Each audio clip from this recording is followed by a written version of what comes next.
strength training, what sort of strength they develop, and we average that. We take all sorts of criteria into account because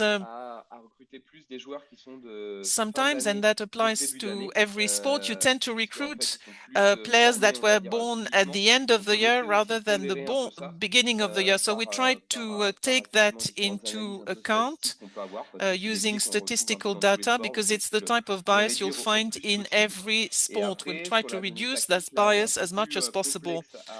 And we have people in clubs, or in the leagues, in the regional leagues. We have people who analyze each player and they give us information about each player. So that's the way things are organized, using knowledge about the player, data, for the people who are going to decide whether a player will be recruited in the academy or not. We have 4 questions. We're going to take all these questions up until the question of McLean Cleary. First of all, we have a question of Yoji. I hope I'm not mispronouncing your name. Thank you very much, Jérémy, for your presentation. First of all, how are psychological data analyzed, and how are they used? Yes, it's a really good question. We use that data when it comes to mental preparation. In some teams, there's questionnaires to be filled in by the players. For example, for the Rugby Sevens French team, we had a questionnaire. The person in charge of mental preparation had drawn up a questionnaire for the players to have some sort of information about various topics. So I think it was every week or every 2 weeks, we had some feedback about how the players felt within the team. There's also a lot of conversations between the players, the coach, the person in charge of mental preparation. So data can be useful if you suddenly realize that people in the team are not feeling very well. That can be very useful. And with the French national team, we work on the psychological rapport between the team.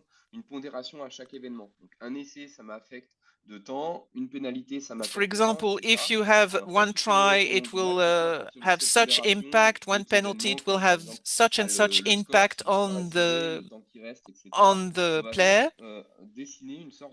And using all that data for each player based on each event in the game, then you have a sort of report on the impact, the psychological impact of the game on the player.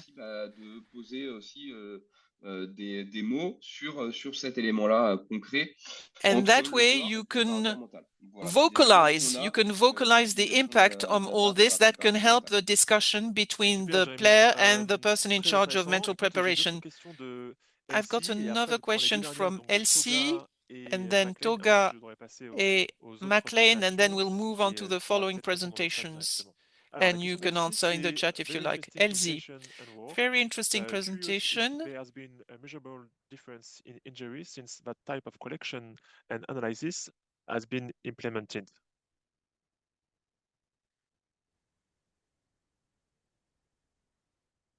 Ouais, c'est une très bonne question aussi. Yes, that's a really good question. It's rather difficult to answer it. It's complex.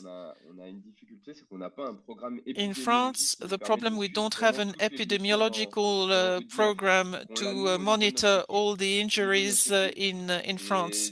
We have that at the team level, but not in France. So it's really difficult when you look at the data for the team to see any difference, any measurable difference. But generally speaking, we are working to set up an epidemiological monitoring of the team to see if there's any difference when it comes to concussion. And this is not really talking about data, But we've got a lot of increase in identify concussions. And the increase is probably because before they were not monitored, but between 2002 and 2017 and 2018, we saw a great increase in the number of concussions. A lot of work was done by the Brits. A number of labs have been working on concussions, and that has allowed fitness coaches to use that information. And we now see that number of concussions has now decreased.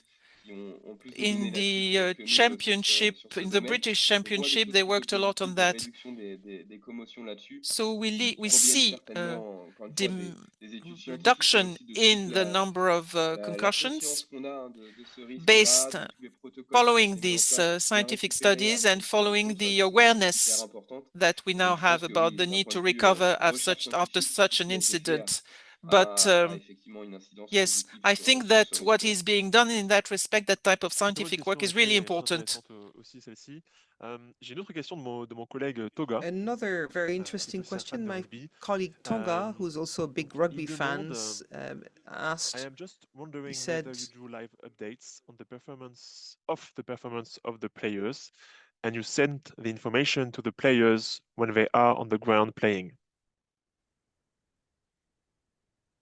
Ouais, c'est une bonne information aussi. Alors oui, pendant le match, on collecte énormément also de données. interesting, during the match we do collect a lot of data. So during the match we have the GPS data and all the information, physical, for example. I also collect data on the match analysis. So I'm on the coach box and usually just below the coach. But we don't really use live data. It's not during the match that we use it most and that we take decisions on. Often for different reasons. We don't really have data that are significant during the match to say, look, we have something significant and therefore we need to change the strategy and bench the player, because for changes it's not that simple, because even if a player is going down physically but rugby playing, it might be still as important in terms of the team strategy. So we're not very extreme to use the data like this, but often it's on an ad hoc basis to look at something on something specific. Once I have the data that are available, the players can ask for it, but it's quite rare for them to use it during the match. Merci Jérémy. Thank you, Jérémy. Very interesting for Toga from Fiji. Of course, a big rugby nation as well, as you know. Of course, yeah. Last question before we move on to the next presenter, McLean Carey. What is your process of refining the insights so that it can be clear and actionable for the coach or decision maker?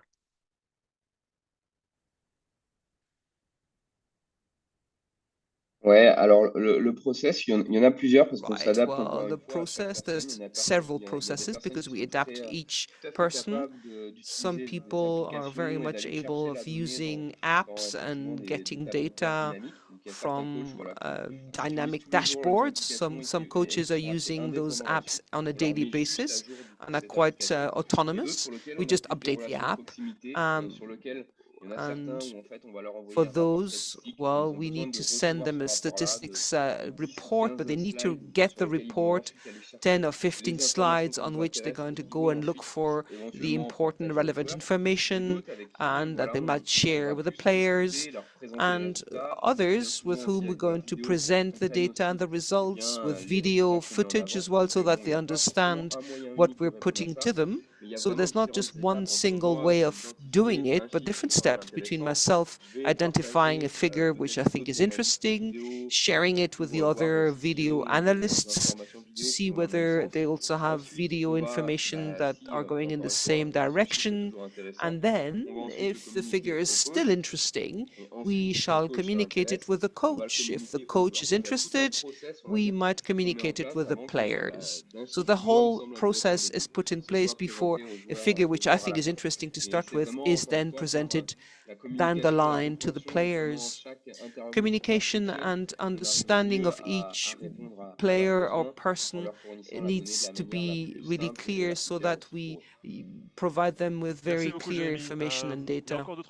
Thank you so much, Jérémy. There's loads of other questions in the chat, but unfortunately we need to move on. Don't hesitate to answer in the chat.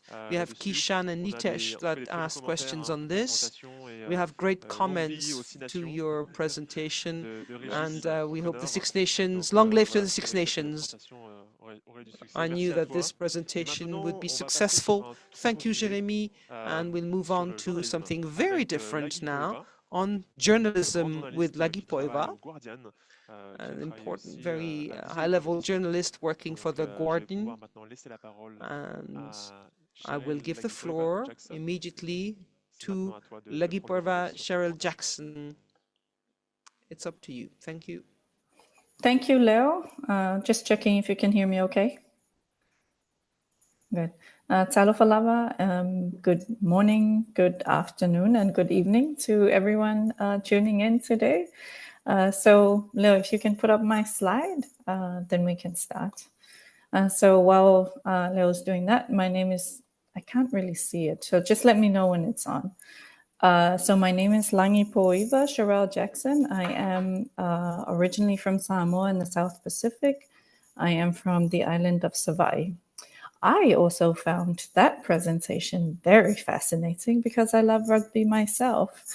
However, the data that we work with in rugby in Savai'i, specifically on the village rugby level, primarily focuses on whether or not the players were actually taking part in practice.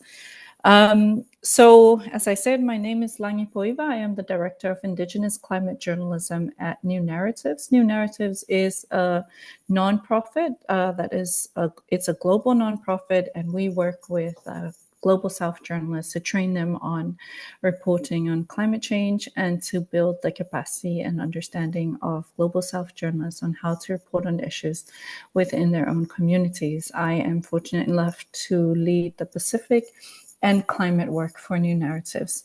I am a journalist by profession. I currently report for The Guardian, specifically on climate and Pacific Island issues. And I'm also an analyst for The Economist. Prior to that, I was a climate collaborations editor for the Associated Press, where I worked on building partnerships between the AP and small newsrooms and larger newsrooms and group of newsrooms to develop climate journalism. So again, thank you so much. And it's always exciting to take part in our Pacific events. And I think the Dataviz challenge by SPC is such an important challenge, especially for our up and coming data scientists, but also journalists and young students who want to take part in the media and in storytelling and information sharing and so forth. So if we can move on to the next slide. I've worked in if we can move to the next slide, Leo. I've worked in the Pacific for over 20 years, primarily in the Samoan language, and then I have covered issues all across the Pacific, which includes, but are not limited to, Vanuatu, Tonga, Fiji, Tuvalu, Tokelau, all across the Pacific. I've had the privilege and the honor of telling the stories of our Pacific people to international media and across mainstream media. So not as exciting as rugby, but still very important to do for our Pacific people. In terms of, so why am I here today? First of all, grateful to Leo and the team for inviting me to present. I'm here because I want to discuss climate journalism and how it relates to data, and more importantly, the value of Indigenous knowledge and Indigenous data sources and markers in telling the climate story of the Pacific. So for a long time, I started my career off in Samoa. I went to journalism school in Samoa. I only started speaking, English when I was about 8 to 12 years old. So it is still my second language. So the lenses by which I see the world is primarily founded on my own native language of Samoan and understanding of growing up in Savaii, which is the outer island of Samoa. So this is how I would define Indigenous climate journalism for those of you who have not been exposed to this area before. So Indigenous climate journalism integrates Indigenous and elder knowledge in the climate story by leaning into cultural protocol, local languages, and community customs to truly reflect impacts, solutions, and resilience of a village, a tribe, and an Indigenous community. So what it really is it's the utilization and the leaning into our traditional knowledge systems, community knowledge systems, to tell the story of climate. It should be obvious, but sadly it's not. And the reason why this is not an obvious go-to in journalism is because journalism was defined, the standards of journalism were defined ultimately by white men in the global north who don't have an understanding or an empathy towards Indigenous knowledge systems, towards Pacific Islands, towards global south, or other languages that are not English or primary Caucasian languages. So it's really important to kind of frame it in that way, because I myself, when I went into journalism, I always felt constrained by the standards of journalism that basically said, if it's not this, or this as defined by Western concepts of journalism, then you can't tell the story that way. But we tell the stories differently. We are, as a Pacific people, we hold knowledge differently through spiritual and ancestral passage. So if we move to the third slide, thank you so much. I appreciate you doing my slides. It's just too much, it's too much to do at one time. I want to share this slide to you to really give you a definition of Indigenous knowledge data sources. But first, I want to tell you this. As a journalist, and also having done most of my education in Samoa and in the South Pacific, when you hear of data, when I first heard of data, it actually made me afraid. It made me shy, and I felt like it was such an unattainable skill set and a concept. And that's primarily also because data is defined by Western lenses and Western frameworks. It makes it such a heavy lift that us, or those of us who were educated in the Pacific and who didn't really go the pathway of science or math or anything that related to data, would feel inferior in trying to explore or understand data in that way. So something's just happening to my screen. So here's a definition of the Indigenous knowledge sources that I wanted to reference. This includes oral, ecological, spiritual, and cultural knowledge passed down through generations, often rooted in place-based experience. This is data. This is Indigenous knowledge data or sources. So Indigenous knowledge is considered as qualitative, experiential, and context-specific data sources that falls under the category of, for this specific purpose, traditional ecological knowledge or local knowledge systems. So the context, includes environmental stewardship, community resilience, cultural preservation, or climate adaptation. So I'm speaking as to how we can utilize Indigenous knowledge data sources in the reporting of climate stories or in climate journalism. So it's super nuanced, but bear with me. So the format is, some of this format is oral history, rituals, seasonal calendars, stories, ceremonies, genealogies, and place names. So a very good example of this is for those of you who are familiar with Polynesian or Samoan tattooing. In the tattooing of, so on tattoos, there are very specific motifs. And when I see a female tattoo on the legs or the malu, I can tell you exactly where that person comes from. I can tell you which part of Samoa they come from. And I can also tell you a little bit about their lineage and which chiefly tribe they descend from. That's data visualization. That is the most authentic data visualization you can actually demonstrate within the Samoan culture. And across Polynesia, you will also see this on the tapa cloths or the traditional wear. You'll see the way that things are woven, and in those specific countries, they can tell you islands. They can tell you specifically which islands that clothing comes from, which tribe did it, or which master tattooist or weaver did it. That's data. And, I cannot emphasize enough for us here who say that we are in the beginning stage or the beginner user, that actually, if you understand the fact that you hold that knowledge as Pacific Islanders, for those of us in the room, that you grew up in the village with these entrenched understanding of the world around us based on our cultural practices and cultural artifacts and cultural understanding of the world around us, then in fact you may not be a 1, you might be a 5 when it comes to cultural data sources or indigenous knowledge. We are only saying 1 beginner as data scientists, so to speak, or in our understanding of data, because we are viewing data from a Western lenses.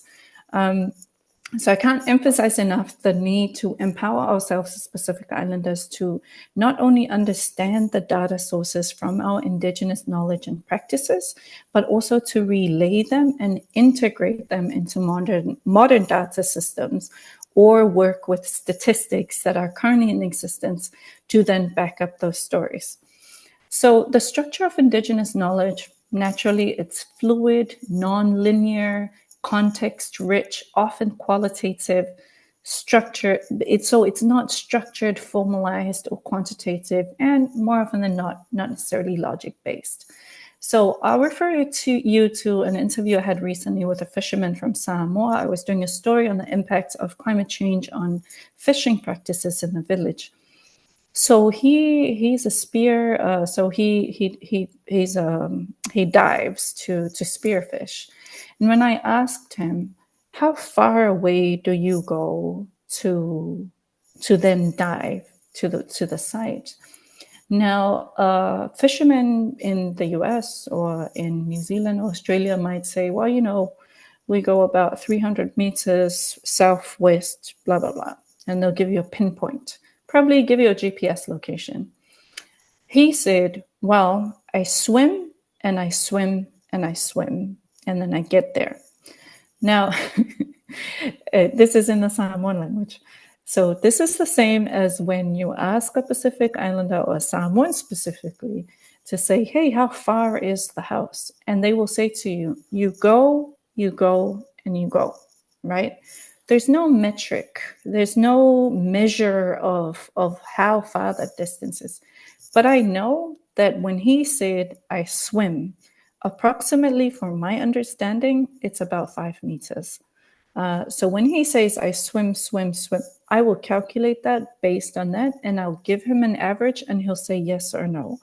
So, and this is in the Samoan language, and I'm only able to do that because I understand the nuance of how we communicate in my language. I understand that when we say go, every extension of the actual tone of the way that we go, or alu, alu, alu, alu, which means you go, go, go. That's every alu means another meter or another yard or things like that. So I think it's interesting. But when you speak to Pacific Islanders, we all have these types of nuanced measurement of time, space, and distance that we hold within ourselves, but no one's really written down and said, hey, this is exactly what it means. So in journalism, leaning into an Indigenous journalists' understanding of our own languages and cultures means that we can tell a story that a parachute journalist or an international journalist will not be able to tell. So what are validation? What are some of the validation measures for this data or this information? Well, there's elder knowledge, there's village markers, there's names, and then there's myths and legends. Again, these are very fluid. So in Samoa, one of these markers are, so for instance, in my mother's generation, her brother's name is Satu'u, which means the foundation of a home. That was the year he was born. That was the year the main meeting house was built in their village. So every time you see this uncle of ours, that's how you know how long ago that happened. With my daughter, her name is Storm, which is Aolangi in the Samoan language. She was born during Cyclone Gary. So we know by her age how long ago that cyclone occurred. So these are memory pegs that Pacific Islanders used in order to mark these data markers in history. So even though there's no hard sort of evidence, or you can't go click on something and it tells you the year or how much happened specifically, say in relation to a climate story, there are other ways in traditional and ecological and indigenous knowledge that we can gauge an understanding of time and quantity of a specific data or information. So if we move to the next slide. So what are effective uses of climate journalism when it comes to Indigenous knowledge? So for this one, I wanted to just highlight some opportunities here and some examples that I myself have used. And I would encourage you, first of all, I'll just highlight some of the work I've done where I've used data, Indigenous knowledge, and leaned into community and nuanced understanding of information to tell the climate story. Sorry, I thought someone said something. So you'll see on the top left, this climate mana. I'll drop in the chat the actual. So Climate Mana is a series that I worked on with ABC Pacific. And in this series, we highlighted some Indigenous stories. I put the link into the chat. We highlighted some Indigenous leaders and practices that built the resilience of communities across the Pacific. And we leaned on Indigenous journalists in these places to tell those stories. So the Fijian journalists went out to the village, sat down on the mat with the village elder and spoke Itoke and spoke in the local language.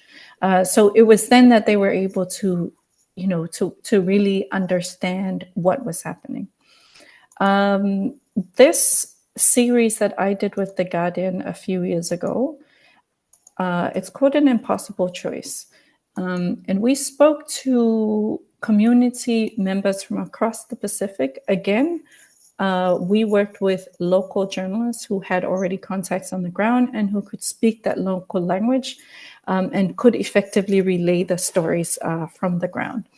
And in this one, we really spoke to communities about how they were impacted by the climate crisis and what they were willing to do if they had no choice but to leave. And in the final example here, this is an example of very sophisticated, fortunately, because AP had the resources and the expertise. If you don't mind, Leo, if you can just click on the link and then we can just, if it's okay, go through the website here so that everyone can see how we demonstrated at the AP with the partnership. Just to how to display these climate, what we worked on was climate and health, and we looked at 5 countries.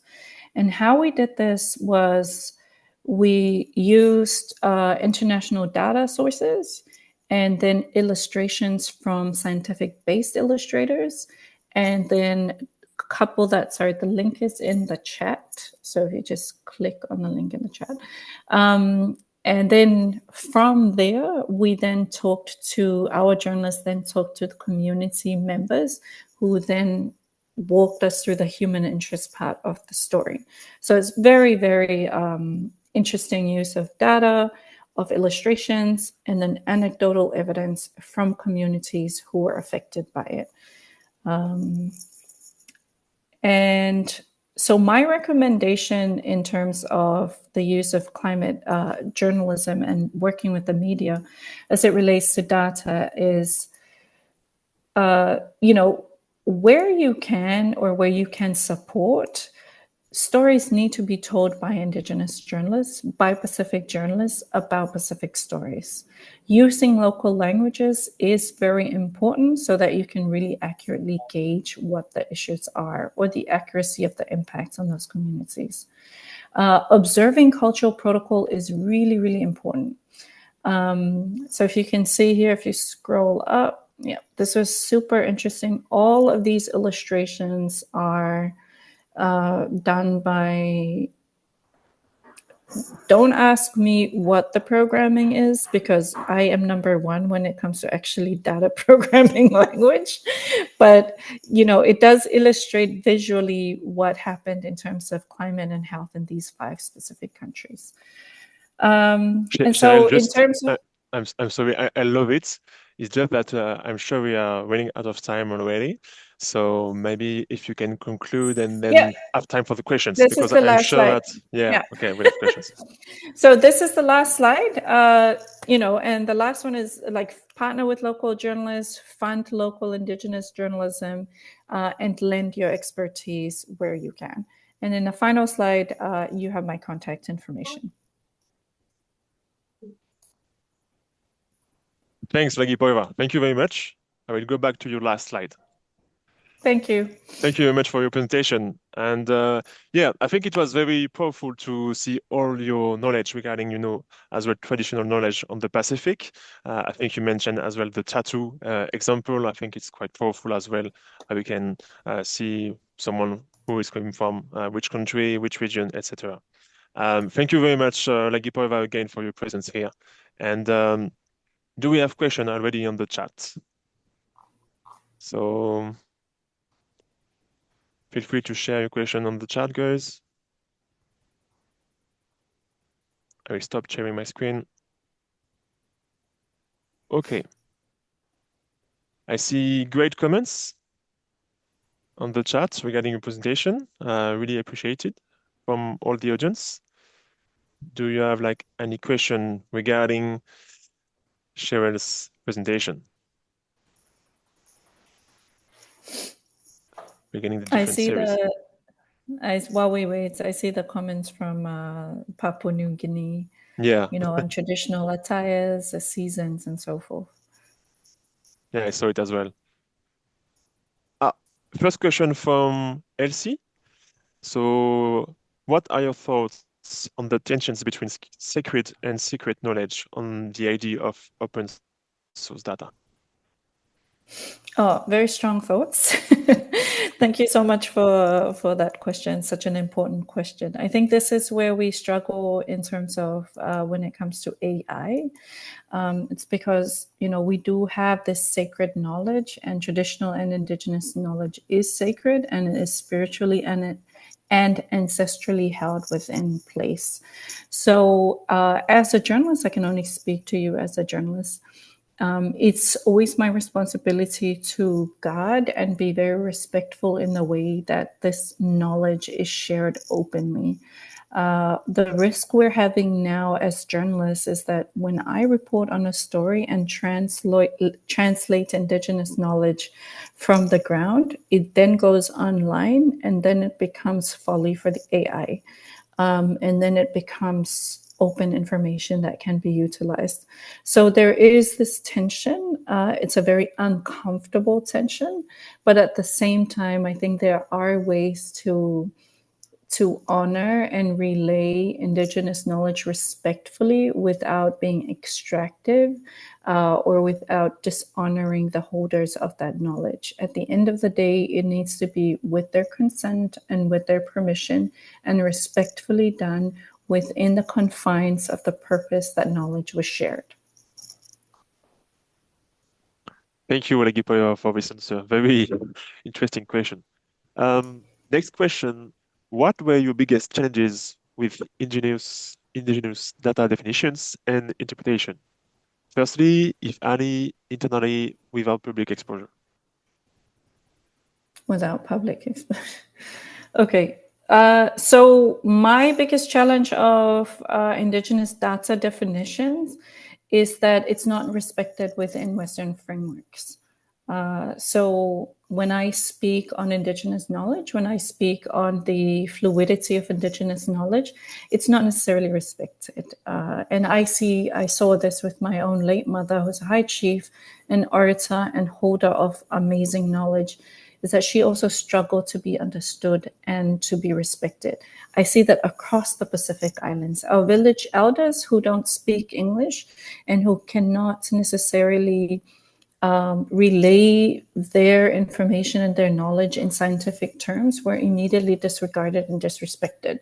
So that's the challenge that I personally face when convincing people that I work with that we need to actually utilize indigenous knowledge and data systems within the news gathering process by honoring the fact that actually there's entire communities whose information and knowledge of the world are not translated into English, do not have tangible historical data, data available for others to interpret.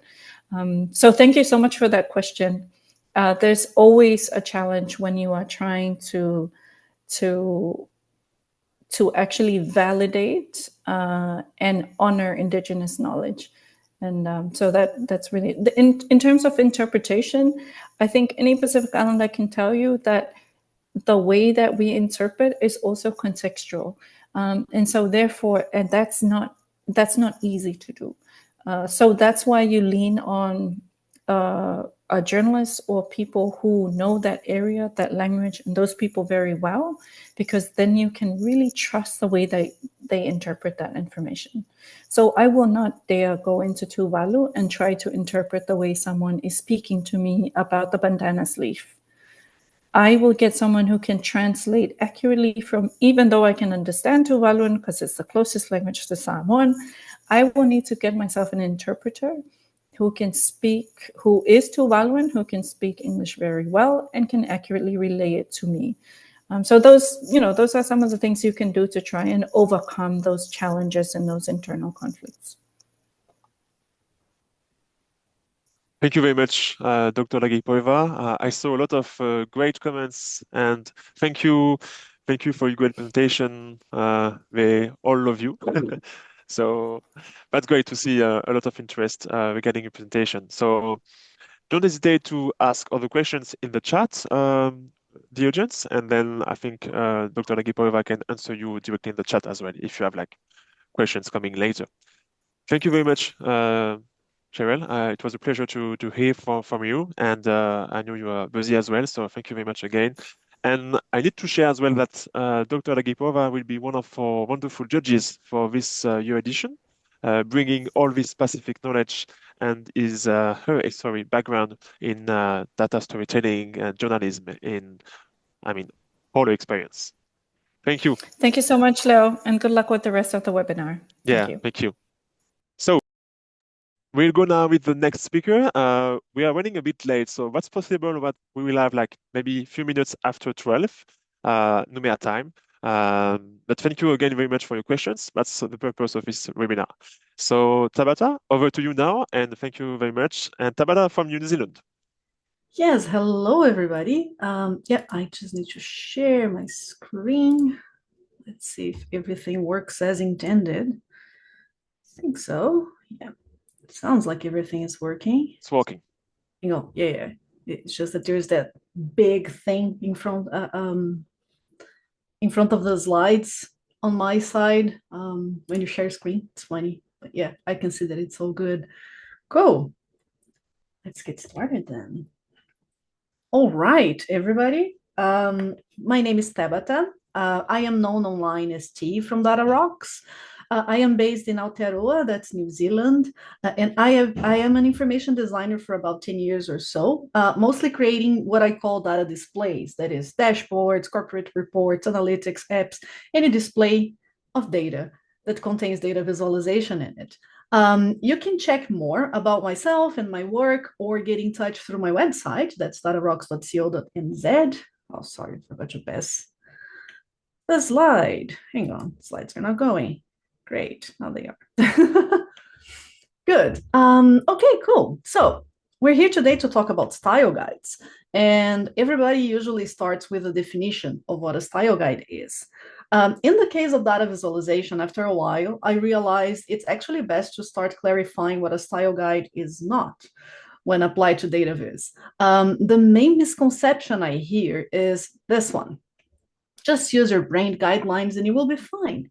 Well, you will not be fine. I understand why this is such a common misunderstanding, as they do share some common elements. But brand guidelines, they are these documents usually created by a marketing department. They establish which the look and feel of a brand and what it's going to look like. Usually prescribes things like the official colors, typography, how to use the logo, fonts, sometimes things like icons, images. The problem with that is that data visualization requires specific design decisions for effective communication, and brand guidelines simply do not address that. The audience of a brand guideline document is usually your external customers, investors, partners, employees. And these guidelines, they are thinking about the context of printed materials, official communications, media briefings. And usually the purpose of these rules is to make sure that an audience recognizes the brand, that they know that every time they see a certain font, a certain color combination, a certain logo, that's the brand they're talking about. And it's also about helping the audience to form an emotional bond with that brand. They want to create trust, they want to create loyalty. The result of trying to just force a brand guideline into a dashboard is usually a little bit of a disaster. This dashboard here, it is based on a real case and gradient and all in the background. The person who created this, they were actually following a strict brand guideline. They knew that there was something wrong, but they weren't quite sure how they would go on about fixing it. But in their defense, and going back to the previous one, they were never intended to be the audience for that style guide.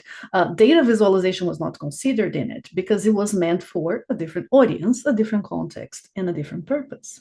So now that we know what a style guide for data communication is not, why? Why would a style guide be useful to you? Well, you may be spending hours formatting small details when you're working on your data displays, or you may be feeling overwhelmed by the sheer number of design decisions you have to make every single time you start a new project. And it can be hard to remember what you did before and replicate that in a different place. Things created by different teams will end up looking inconsistent. Users can get confused, or maybe you just struggle to articulate why you made one design decision over another. For all those cases, we must always remember that data visualization is a language. And the well-crafted style guide helps you and your audience to speak that language with the same terms and the same rules. And that's the beauty of it. So let's talk about what that is, how to make that happen, and who will use your style guide. So usually when we think about creating data displays, this is what comes to mind, right? We encode the data that we have into a neat, hopefully well-designed display. And then we expect the people on the other side to read and understand what we created. And when we think about putting a style guide in the middle of this is what we think about. This is what we imagine it's going to be like. The problem with this model is that it assumes that the person creating the style guide and the person creating the final visualization are always one and the same. And that is simply not true. In reality, the diagram actually looks more like this. Someone creates a style guide, and this style guide can enable different groups of people to create different types of data displays. And the main distinction here is that the audience of your style guide is neither yourself nor the end user of the visualization. It is someone in between. And there can be many of them, and they can be doing different things. So this style guide audience usually falls under a spectrum, and there's two ends to it, right? On one end, you have what I call developers. These are your data analysts, your Dataviz engineers. They're usually very comfortable handling technology. They like using business intelligence tools, and they do value flexibility more than anything. And on the other end, we have what I call data communicators. These are your business users. They are the people who create visualizations every now and then, but Dataviz is just a small portion of their tasks. They're familiar with things like spreadsheets and slide decks, but what they really value is speed, and they usually prefer having ready-to-go templates. And because your audience can be diverse, and before you even start thinking about things like colors or typography, that's why you must first survey your data landscape. Learn from the people who create visuals to communicate data to others within your organization. Talk to them. This way, you'll be able to define not only who they are, but also how they will be using your style guide. And that's what context is. No audience exists in a vacuum. Context can be defined by 3 main points. So time, location, the skill set, and the tools available to your audience. So when will people use your style guide to create data visualization? Where will they be when they are creating this database? How will it be created? With what tools? And what's their skill level when using those tools? All of these answers together will help you define where your style guide will live and in what format you're going to make it. So is it going to be available online? Is it a portal? Is it a PDF saved on a shared folder? Are you going to print it? Will you make templates? If you do, in what tools are you going to make those templates? There are endless combinations here, and you should pick the ones that make your style guide as accessible as possible to your audience. Another pro tip here, make feedback easy and review frequently, because audiences change, context changes, and whatever format you choose, just make sure that it's easy for people to reach out and tell you what's not working, because some things will not work. Last but most definitely not least, you must define the reasons why a style guide exists in the first place. What problem is your style guide actually solving? And here we can cluster most problems into 3 big buckets. The first bucket is consistency. You need to make sure that whatever, that you have a clear system for what good data design looks and feels like. You also have to make sure your style guide is helping with something called cohesion. That is, you want your audience to know that the visual language that they will learn will always mean the same thing, regardless of who is producing the output. And a style guide will also help you make sure your design decisions look more intentional. That means you want to make it very clear that your design choices are informed, that they are tested, and that they matter. In the end, what a good Dataviz style guide is trying to establish is better design defaults. And you want to do that so that you lower the entry barrier level for non-designers so that everyone can create good Dataviz without struggling so much. Cool. Now we know what a style guide is or isn't. So how do you actually put this all together? For that, there is an approach created by a guy called Brad Frost about 10 years ago, and it's called atomic design. It is a model that helps us understand how web interfaces are built. So if you have a look at these images here, what do they all have in common? They're all made of Legos. Oops, sorry. Legos only have a handful of shapes and sizes, but we can use them to create whatever we want with them. We can use that same approach for data visualization as well. Now, imagine that we train this Lego set option to just a specific color palette. We have just a handful of colors. And then we organize a selection of these pieces to make it easier to see which options we have to work with. We will have flexibility to create a range of different things, but they will all still look like they belong together. They look like they belong in the same family, right? So same base pieces, infinite possibilities to reassemble them. They will help you be consistent without looking always the same. And that's why style guides are usually superior to just raw templates. Remember a friend from the beginning? So let's see how this framework quickly can help us define some building blocks that we can then use to improve this. Atomic design breaks down user interfaces into 5 levels, starting from the smallest pieces and then combining them into growing complexity, more objects growing in complexity, right? First, we have atoms. That's the smallest part. Think of an atom as a single Lego brick. That's what gives the whole framework the name, atomic design. These are your colors, your fonts, the sizes, or a predefined library of icons or illustrations that you might have. And when you start combining these things together, you get molecules. Molecules are more complex structures like a header or a button. And if you combine molecules with one another, you start getting something called organisms, like a sidebar for navigation where you have several buttons, or the base structure of a chart with titles and axis labels, and they're all the same. Templates or layouts is how we call these grid structures, where you're going to put your organisms, so your organisms will live inside of that. So this is like your organism house. And once we start filling in the spaces on one of these layouts, you get a page or your user interface.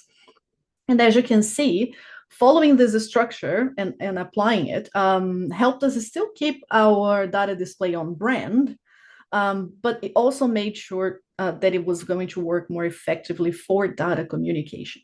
And this is an endlessly flexible approach, and you can just recombine the predefined elements and do something else entirely, but still be consistent. So this is a very quick overview, and if it all feels a bit overwhelming, that's fine. Just remember, a style guide is a journey, not a destination. It is best to start very small and scale slowly. Define a small part, then you go to the next more complex builds.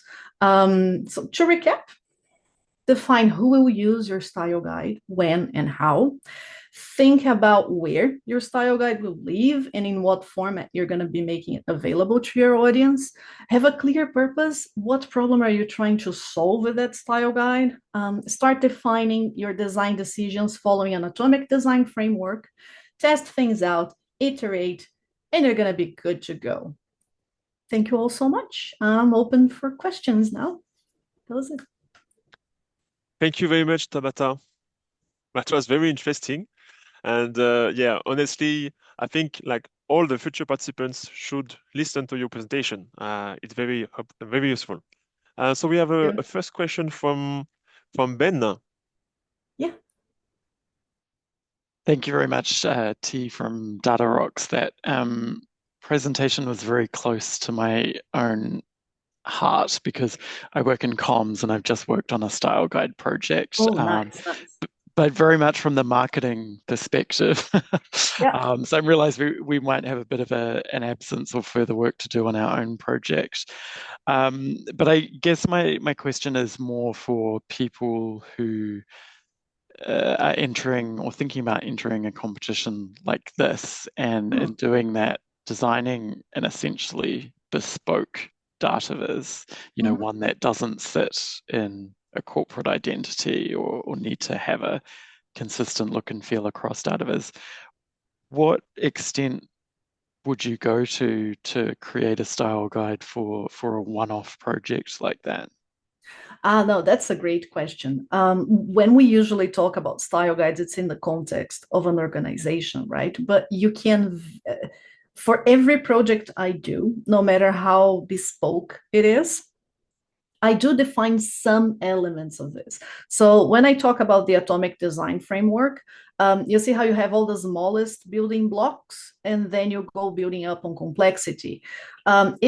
If you are doing just one style guide for a one-off project, you can still work on a proper color palette. You can still define a consistent usage of typography.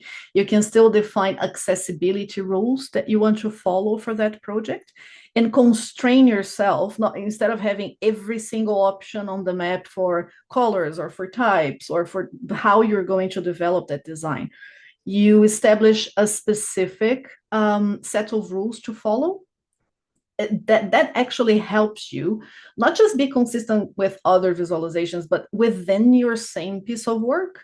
So suppose you're doing a scrolly telling piece of work or something that's more complex and involves several visuals. If you make sure that you did this type of work beforehand, you're going to see that your titles are all consistent. Your typography hierarchy is all consistent. People reading that will quickly pick up on the fact that certain colors have a particular meaning, or you will reduce the need to explain legends, for example. You can explain them at the top, and then everything else kind of follows the same legend.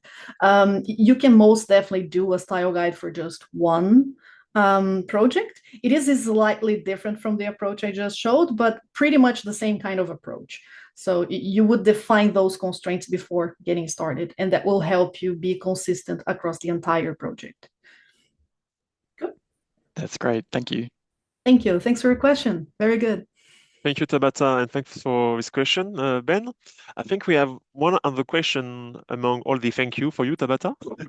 So, do you have any advice on working with brand colors in Dataviz? We often have difficulty because we are required to use brand colors, but the color palette hasn't been designed with Dataviz or accessibility in mind. Yes. From Kathy Anderson. Yes. I do have a series of blog posts on my website just talking about how to develop a good data visualization color palette. And I do start from a kind of tricky brand color set. I actually want to do a revisit on that one where the brand is like the flag of Italy because it's green and red and white, and that's terrible for data visualization because we associate those colors with other things. You have two options to go with there. Take a look at your brand colors. You probably have a main color and a secondary color.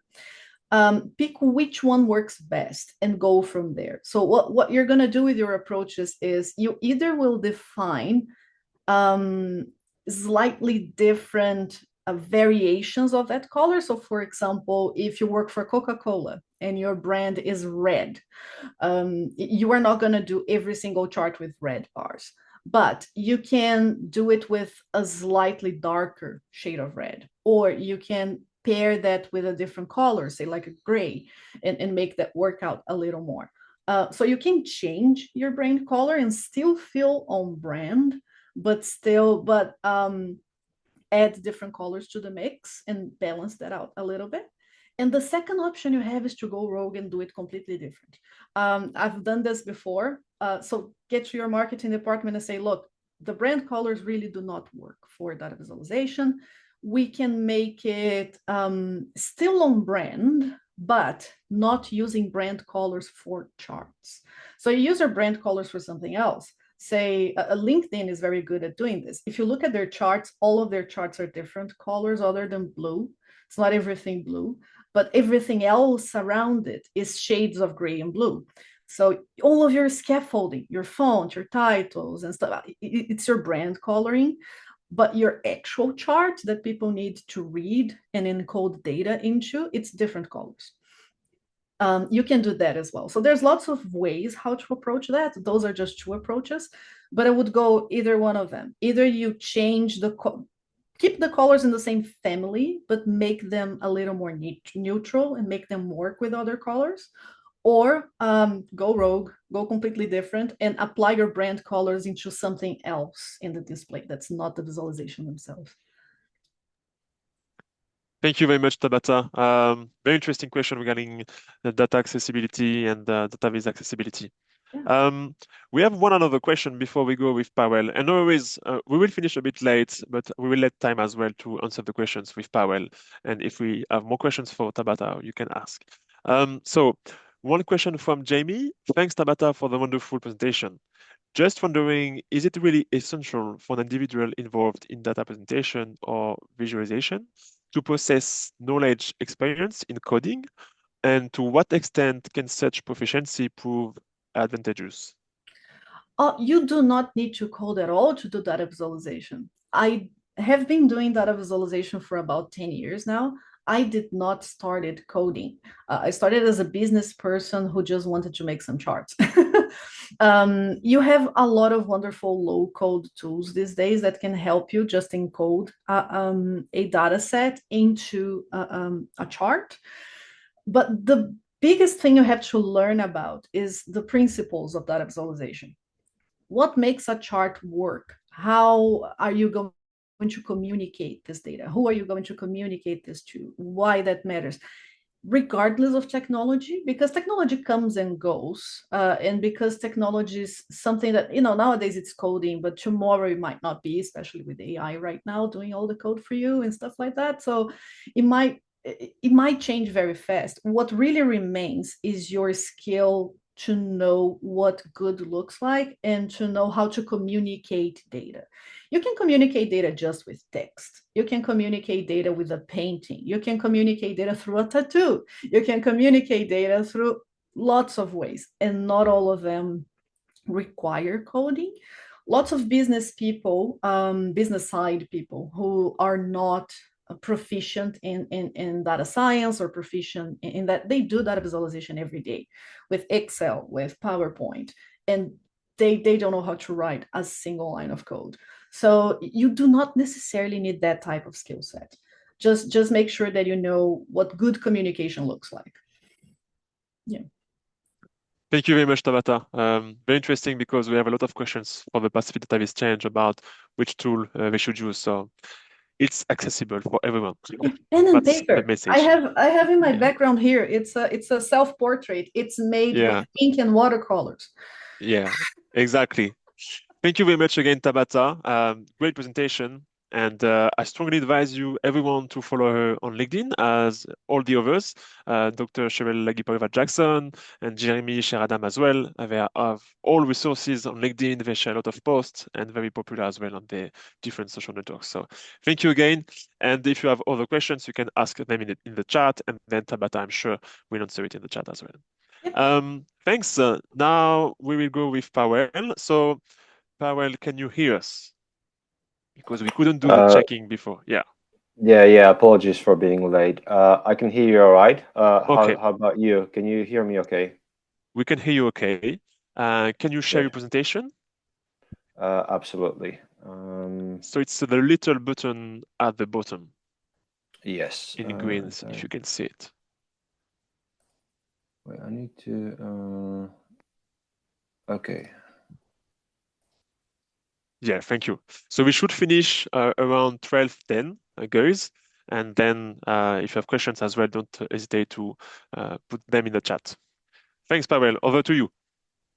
All right. Yes. Good morning. Good evening, everyone. I'm Today. sorry, Pawel. We no longer see your presentation. Just saw it, but then it's gone. Can Okay. you? Let me reshare it. Okay. Yeah. Can you see it now? Nope. Okay. No, okay. Can you try one other time? Otherwise, I will try to do it for you. Can you try one another time? Yes, 1 second. So, yeah, it's working. So just put it in full screen and then we are good. Okay. Let me just move it to the side. Perfect. You can go. All right. Cool. So once again, hello, everyone. Good morning, good evening. Today, I'm going to talk about a friendly guide to starting Dataviz with Python, as this is my daily tool of choice for doing any sorts of data visualizations. So yeah, let's get started. Quick table of content. So I'll introduce myself and then give you a bit of intro to the topic. Next, I'll go to how to make a data viz. I will make some generalizations. Then I will want to move into types of data viz. And then I will get back to how to make a data viz in Python. But this time I will look at specific tools overview. And then in the end, I will finish up with the summary. And hopefully that will give you at least a basic understanding of like how you can start doing the visualizations with Python and which tools you should use. Okay, so about me. My name is Pawel Jastrzebski. Originally, I'm from Poland, but I've been living in the UK since 2011, I think, roughly. So yeah, currently I'm a data analyst at Jaguar Land Rover, but generally I've had like 12 years of experience working in automotive, and within that time, at least 10 years of experience working in data-related roles. So within that time, again, for over 7 years, I've been using Python as a main tool for doing all sorts of data analysis and data visualization. But before that, I had a bit of experience with using MATLAB as my programming language for doing the same job. And before that, I had extensive experience with using Excel. And in terms of my education, I've got, I mentioned mechanical engineering. Yeah, so if you want to connect with me, you can all find me on X, LinkedIn, and Medium, where I post my blogs about programming and data visualization. Now, getting on with the presentation. So, what is data visualization? I want to give you a quick definition from my point of view, and then hopefully that will lead us into like the tools that we are going to use for doing that in Python. So generally speaking, data visualization is a graphical representation of information, and that's probably as generic as it gets. Now, if we try to break it down into smaller chunks, when we think of data, we think of information, and information is everything. It's text, it's audio, it's video, it's images, it's pretty much everything. And now, in terms of like representation, like what do we mean by this? So I think the easiest way to say it is by saying that we translate raw numbers into visual forms like graphs, charts, graphics, maps, infographics, and things like that, pretty much. So now, why do we visualize data?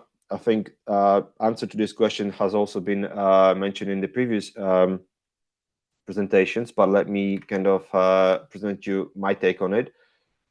So again, in a few simple terms, it is an effective way of communicating.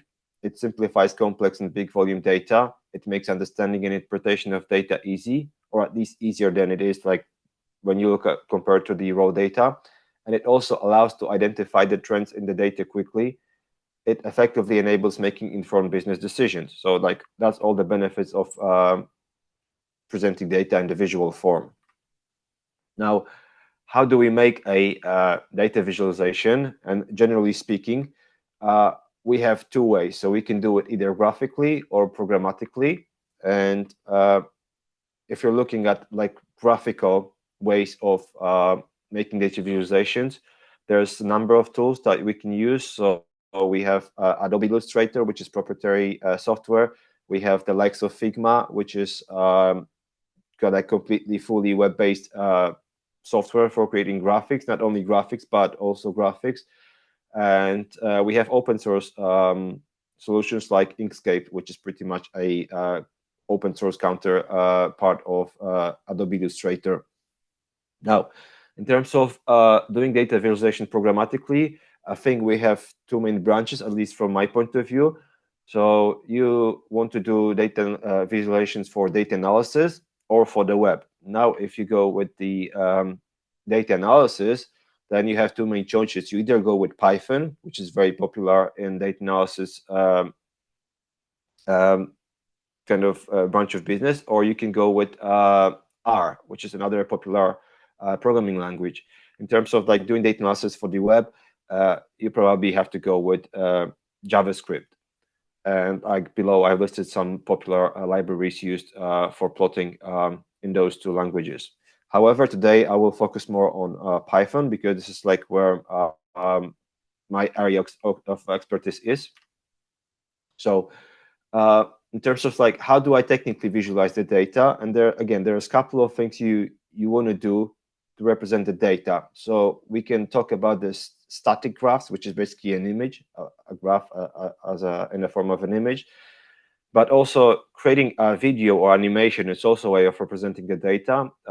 We can have like interactive graph, the type of graph that you can interact with, as the name suggests, or we can have a dashboard where we have collection of different types of graphs and the charts or maps, and that's also interactive.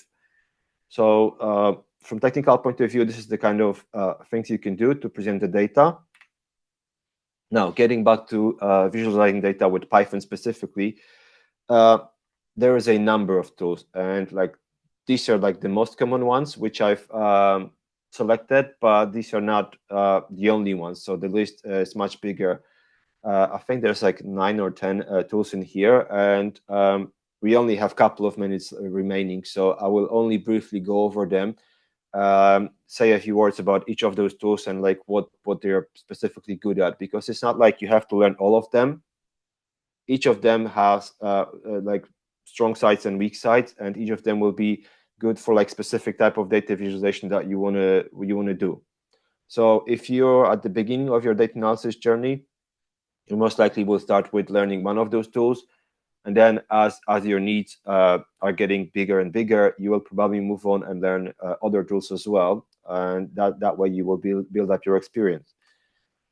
So getting started with these two, Matplotlib is like the most common and the biggest Python library for doing all sorts of plots. I think it's also the oldest one. It's over 20 years old. It's still like fully active, properly maintained with at least 2 releases every year.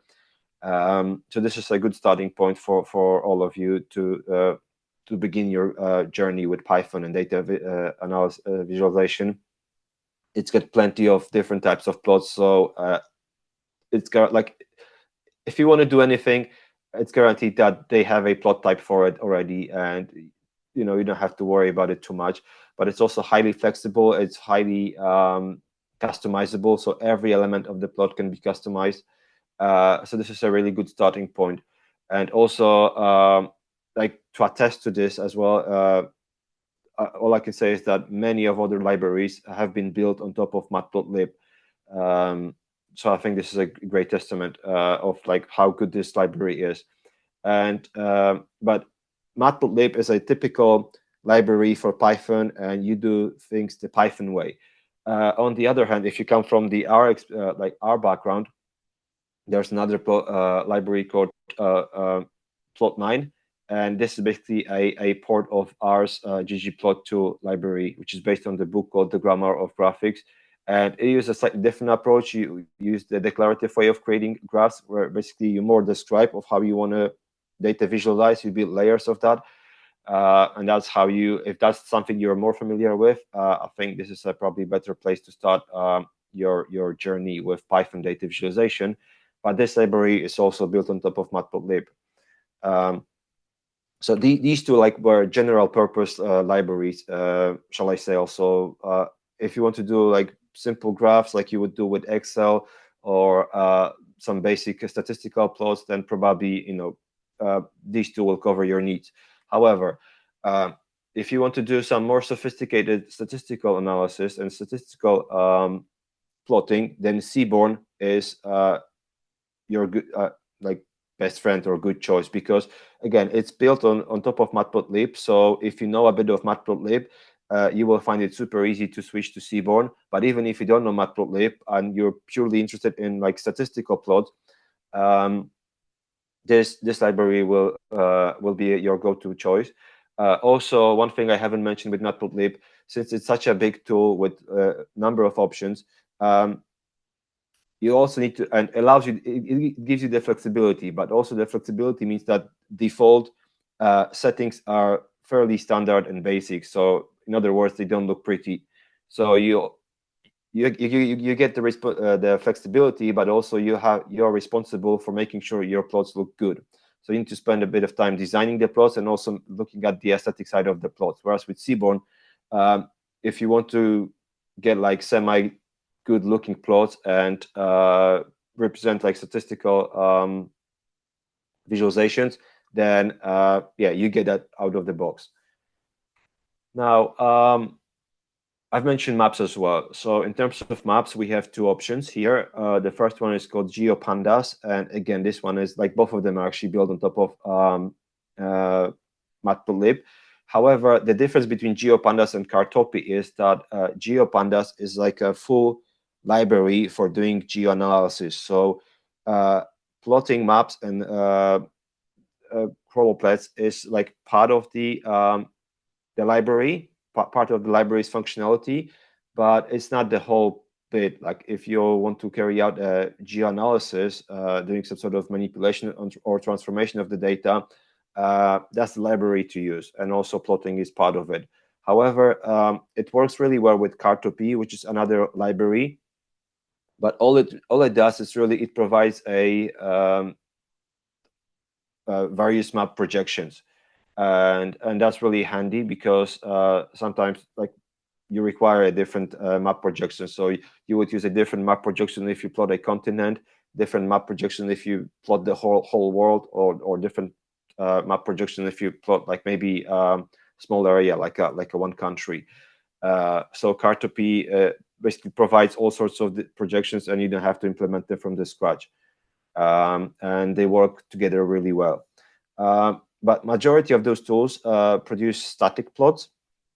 So if you want to make any interactive maps in Python, then you should probably look at the Folium. Folium is a library which you can use in Python, but if you're familiar with JavaScript, it's basically built on top of the Leaflet JavaScript library, which is a popular web framework for building maps on the web. So obviously, the advantage of this library over the previous ones is that you can build interactive tools which you can incorporate into your website or create interactive reports with it. So that can be sometimes quite handy. Yeah. Now, I think this is the last category that I've mentioned, which is building dashboards. So dashboards is collections of different visualizations stored in one place. And here we have two options. We have Plotly, which is also available in R. And this is a really cool tool. It's main tool for interactive plots, maps, statistical charts, and animations. So it's got like, this is the full package. It can still do the statistical, no, sorry, not statistical, static plots. But yeah, people usually use it to introduce any sorts of interactivity or animation into their data analysis workflow. And also we have Bokeh, which is also used for interactive plotting. It's maybe not as capable as Plotly. However, it's got its strengths, like namely, if you have a really large data set, this is probably a better choice. It's going to be much more efficient plotting interactively or streaming the data into plots, like using this library. Yeah, and to continue with the theme of building a dashboard. So here, when I mention interactive plots, like you can use both Plotly and Bokeh. You can incorporate them into like when you build the dashboards. However, if you just want to create a single interactive visualization and maybe save it as a HTML file and send it over to someone, then you should use those libraries. However, if you want to build like the full stack dashboards, then you have two options. You have, I mean, you have many more options, but these two are the most popular ones. So you've got the Streamlit and you've got Dash from Plotly. And super quickly, Streamlit, it's like very popular tool for creating dashboards. And the advantage of Streamlit is that it's very easy to start and it's good for prototyping. And I know like lots of people in machine learning or data science in general use it to creating simple dashboards to present their concept. However, if you want to build something more serious and more, quote unquote production type, then dashboard is probably a better choice. It's got more options. It's highly customizable. It's highly scalable. However, all those benefits comes with maybe a slightly higher learning curve, as obviously you need to polish up every single detail of your dashboard. So yeah, this is pretty much the options, all the options that you have. And here as a small, it's very subjective, but hopefully that will give you some understanding of like where all of those tools are like good at, like what are the strong suits. So we have 3 dots here. Like the smallest one means that you've got some basic capability of any given type with that library. The middle one means that you probably have a fairly good capability, and the big dot means that you've got really good capability of that type with that library. So Matplotlib is really great with static plots. It's got a bit of interactivity, a bit of 3D plotting. not a bit, actually not a bit, a lot of 3D plotting. And it's got some basic maps functionality, and it's really good with animations. So there's that. But it's also, like I said, it's a founding block of other libraries. With Plot9, we get lots of static plots and maps. But if you're looking to do any interactivity or animation, then this is probably not the library for you. Seaborn, as I said, it's really good with static plots, but mostly for statistical purposes. GeoPandas, Cartopy, and Volume are for mapping purposes, like with the exception that Volume will do the interactivity. As well, we'll add interactivity to your maps. And then we've got Plotly and Bokeh for doing interactivity first and foremost, and a bit of animation. And Streamlit and Dash for dashboards. And that's pretty much the end of the presentation.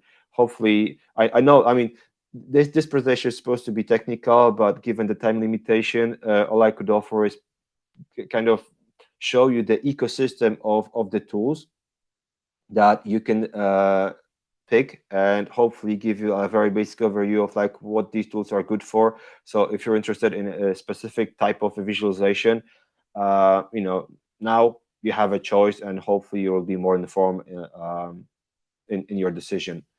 And that's pretty much my presentation, and I'm happy to answer any questions you may have. Thank you, Pawel. Thank you. Thank you very much. I think it was a great introduction for all these tools, as well for beginners who would like to choose their tool for the Pacific Database change. So thank you very much again. And I will ask the audience if you have any question before we conclude this wonderful webinar. Thank you, Pawel, again. That was very interesting. All right, thank you. Yeah, over to you. So one first question from Elsie, and I will take this one, and then we will conclude. So, any other suggestions for our users that were not mentioned here? Python glue against R glue. Sorry, I was focusing on stopping the sharing of the screen. Can you repeat the question? Yes, no worries. So one question from Elsie. Thank you again for the presentation. Any other suggestions for our users that were not mentioned here? To be honest, well, the only other thing I can say about R is that Plotly is like the one library that was really good with interactive plots and animations and maps. This is also a library which is available in R, and I think ggplot2, the original library that was created for R and then migrated to Python, plus Plotly will give you a good starting point in doing all sorts of visualization in R and introducing interactivity. However, that's all I can say, because I've never worked with R, so I have no experience with that language. My main area of expertise is Python. But obviously, like, you know, every time I look for like a new library and do some research, I mean, these two languages always come up, and like there's always all sorts of comparisons. So I'm aware of the libraries, but I'm not very familiar with them on the R side. But yeah, Plotly and ggplot2, these two definitely you can check out as a starting point. Thanks, Pawel. And one last question. So from Clémentine, est-il possible de faire des graphiques personnalisés Is ou it possible artistiques to do avec personalized Python? graphs or artistic graphs with Python? That's the question. So, sorry, can you translate that in English to me? Can you? So, I go again. En français. Est-il possible de faire des Is graphiques it possible personnalisés ou to artistiques personalize avec Python? graphs or artistic graphs with Python?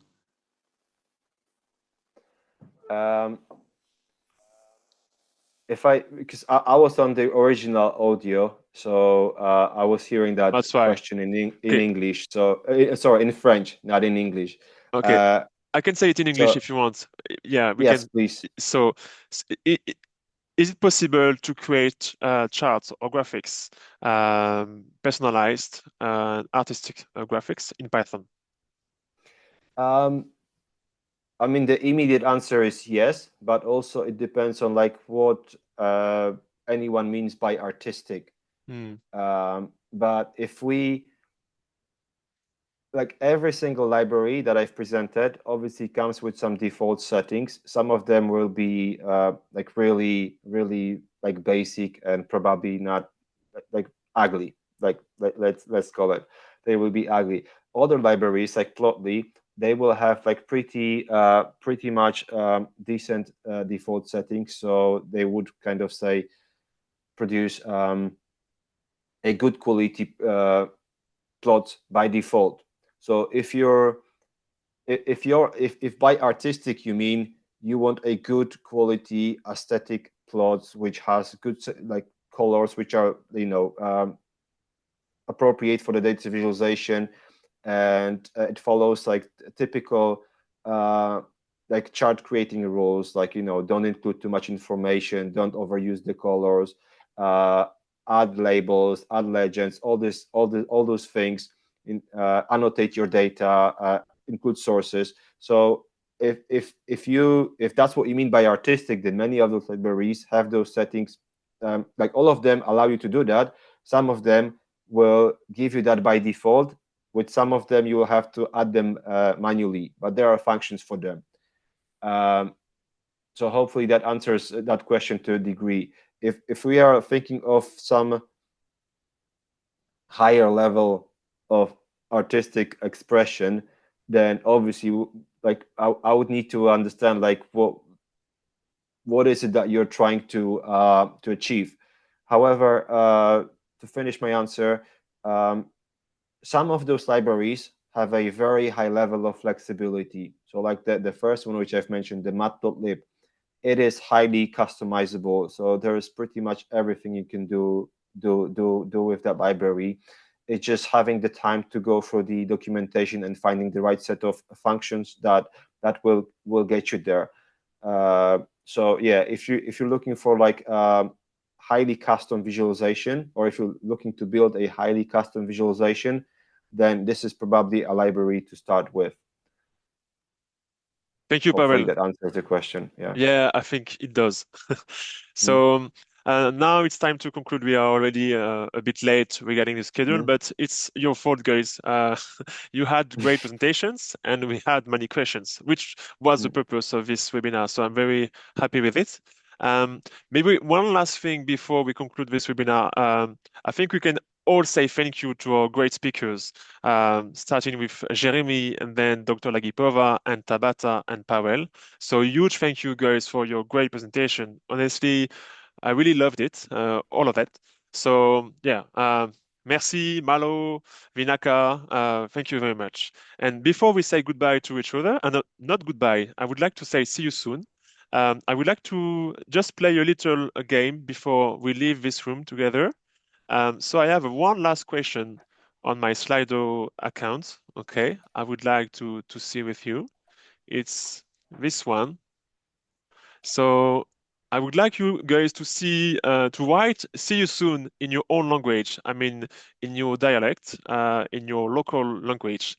So, for instance, if I say "see you soon," where I come from in France, in the west area of France, I would say "Canavo, Canavo Avechal." So yeah, I just would like you to write "see you soon" in your own language. Thank you very much, guys. And then I will let you go for a meal, for a night, whatever. Yeah, that's great. I always love to see all the different languages we have in the world. So I won't tell it all of them, but Maurice, see you later, Tata, so totale, nos vemos luego. And I hope you all enjoyed the webinar, guys, as we did. We will have the replay of the webinar available on our YouTube channel if you want to have a look on it again. And so, yeah, I hope to see you soon to the next webinar on the 26th of June. Don't forget about that. You can already register for the next webinar on the website. So, yeah, thank you again to all our speakers. I wish you all a good night for the people connected from Europe, from USA. I think now you can get some rest. And for the others, have a good meal, have a good afternoon, whatever. And see you soon. And it was a pleasure. Thank you very much, all. Thank you. Bye. Bye, Pawel. Thanks.